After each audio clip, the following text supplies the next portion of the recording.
Em segundo lugar, houve um avanço muito grande que nos permitiu, e eu quero dizer a nós, porque foi celebrado por todo o Rio Grande do Sul, que um dos grandes problemas que estava na agenda aqui do Pacto pelo Rio Grande é que a gente tinha que renegociar a dívida pública.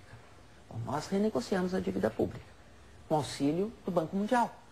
Ou seja, o mundo reconhece que nós queremos virtuosamente crescer e financiar o próprio crescimento.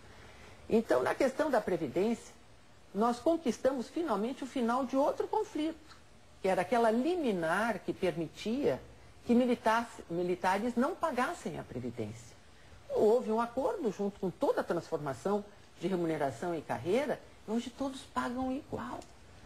Essa foi, para o Banco Mundial, uma vitória da Assembleia Legislativa, da sociedade gaúcha, de uma maior igualdade e sustentabilidade da Previdência, que nos trouxe a segunda parcela.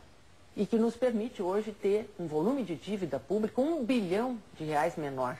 Ontem, eu continuei fechando o número. 2009, 1 bilhão a menos, a dívida pública diminuiu.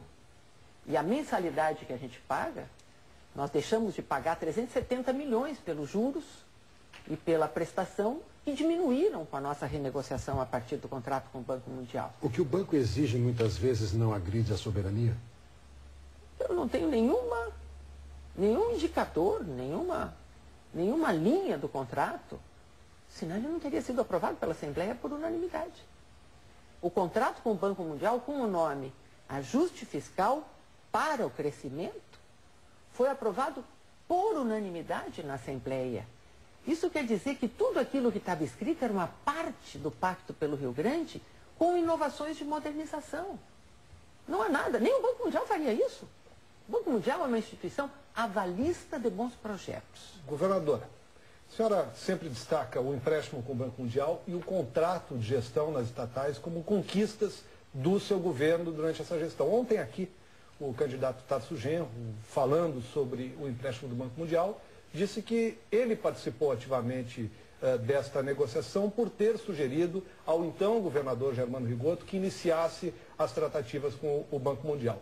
Ontem, num debate na Federação, o ex-governador Germano Rigoto disse que nos governos dele foram iniciados os contratos de gestão nas estatais que permitiram que as estatais passassem a investir durante o seu governo. O que é efetivamente o trabalho do governo Ieda e o que há de relação com o que foi feito no governo Rigoto? Bom, nossa política é completamente diferente da política que diz nunca como dantes, no quartel de Abrantes ou nesse estado ou nesse país. O mundo não nasceu conosco. As boas práticas de gestão, elas estão incluídas no nosso contrato com o PGQP.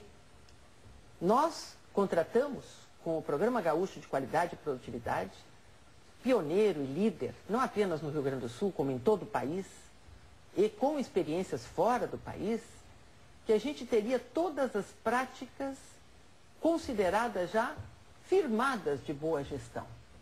Fossem elas quais fossem. Acordos de resultado, contratos de gestão. E eu já disse para vocês que nasci mulher, não tem problema de autoria. Quando o filho nasce, eu sei que ele é meu.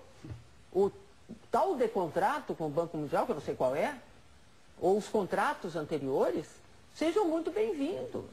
Eu mantive vários programas desde o tempo lá do governador Colares com o nosso vice João Gilberto. Por exemplo, eu fortaleci os COREDs, os Conselhos Regionais de Desenvolvimento, criados então. Não só fortaleci, como fiz com que o planejamento fosse regionalizado. E o orçamento fosse regionalizado, um outro item contido aqui no Pacto pelo Rio Grande. Então, desde antes, outras práticas e instituições nós valorizamos. Nós não fazemos que nem alguns governos que já conhecemos, que atuaram aqui, que a primeira coisa que fazem é tentar apagar da fotografia o autor de alguma frase, de algum nome, de algum projeto. Nós mantivemos o projeto PIM, Primeira Infância Melhor. Ele foi do governo Rigoto. Nós apenas o transformamos num dos elementos chaves para o meu programa de prevenção da violência, que é hoje modelo para todo mundo. A América Latina já está olhando para ele. Então, a nossa política é diferente. Eu não reivindico a autoria.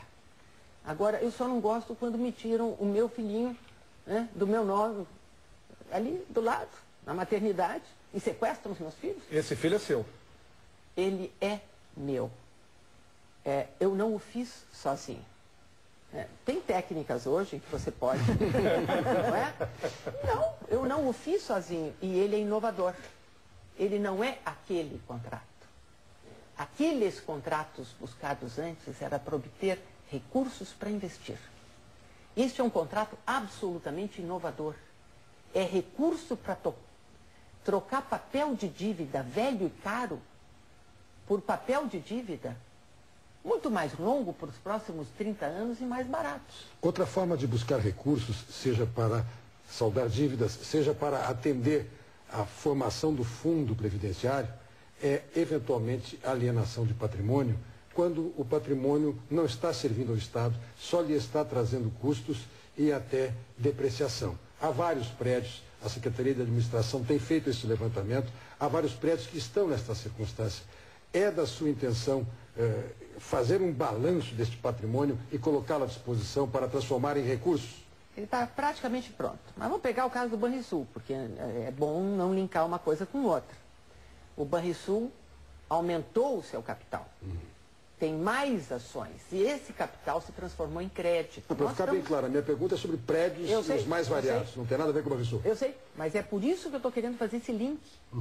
Porque quando nós formamos os dois fundos de previdência, foi porque o governo estadual, como sócio majoritário do Banrisul, ele tinha direito a uma parte desse valor. E foi 1,86 bilhão. Este valor a gente colocou em fundos que garantiriam o nosso desejo de fazer a reforma previdenciária e o gestor único. Bem, então ali não houve, como disseram que havia, e tem gente que repete até hoje, que houve alienação de patrimônio, não é o teu caso. Muito bem, nós temos uma secretaria que fez o censo do patrimônio, está praticamente pronto. Esse censo do patrimônio estadual, ele me permite, ao longo desses 4 anos, que quando uma prefeitura quer um prédio do Estado, para fazer um serviço público, um museu, uma casa de cultura, um posto de saúde, ele pede ao secretário de administração, Eloy Guimarães, do patrimônio, e a gente fez centenas de cessão de uso de prédios que a gente não cuidava na comunidade. A prefeitura cuida melhor. Nós vendemos a Corlac, também através do secretário Eloy. E esse censo ele está praticamente pronto. O que falta? Dar o valor a ele para que várias ações possam ser feitas para o melhor uso desse patrimônio. Mas eu vou te dar o outro lado da moeda. Eu estou lá na minha torre do 21º andar, porque agora o governo tem um lugar de trabalho. Lá no centro administrativo, 21º andar, tem gabinetes da governadora, Secretaria-Geral de Governo, câmaras setoriais, programas estruturantes. E eu olho lá embaixo a Procerves. A transformação da Procerves, e olho um pouco mais adiante, o restauro do Piratini, e olho um pouco mais ao lado, o Museu Júlio de Castilhos, e olho a Biblioteca Pública. E nós estamos botando a mão do cuidado do patrimônio público naquilo que ele tem de melhor e de maior valor. Então, aquilo que é vivo, nós estamos cuidando patrimonialmente de uma maneira a valorizar aquilo que nós recebemos para cuidar temporariamente. Agora, a senhora volta ao Palácio? Ou vai ficar na torre? Eu creio que o Palácio não é um local de trabalho cotidiano para um governo de gestão. O governo de gestão ele precisa de salas com equipamentos como esses, equipamentos modernos. O restauro do Piratini que nós fizemos na parte ali de cima, ele já me permite, por exemplo, colocar tomadas para jornalistas que vão fazer coberturas de eventos. Ele abre, não aparece. O Instituto do Patrimônio Histórico Nacional e Estadual nos acompanha a cada dia naquela restauração. Vai ter climatização, mas ele não é para trabalho do cotidiano. Ele tem que ser aquele trabalho de receber visitantes, casa civil, casa militar. Ele tem uma parte residencial onde a gente recebe pessoas. Eu abri o palácio. Eu não moro nele, mas o palácio é um palácio aberto. Quem sabe tenha sido um dos meus primeiros erros, querer trabalhar no palácio, quando ele é símbolo de poder, nhaque, nhaque, nhaque. Muita gente querendo pegar o que daquele poder exara. Então, o palácio vai ser um palácio aberto, Em novembro tem a climatização e eu, sem dúvida nenhuma, o habitarei como se habita um palácio, em momentos especiais, e trabalharei administrativamente no 21º do CAP.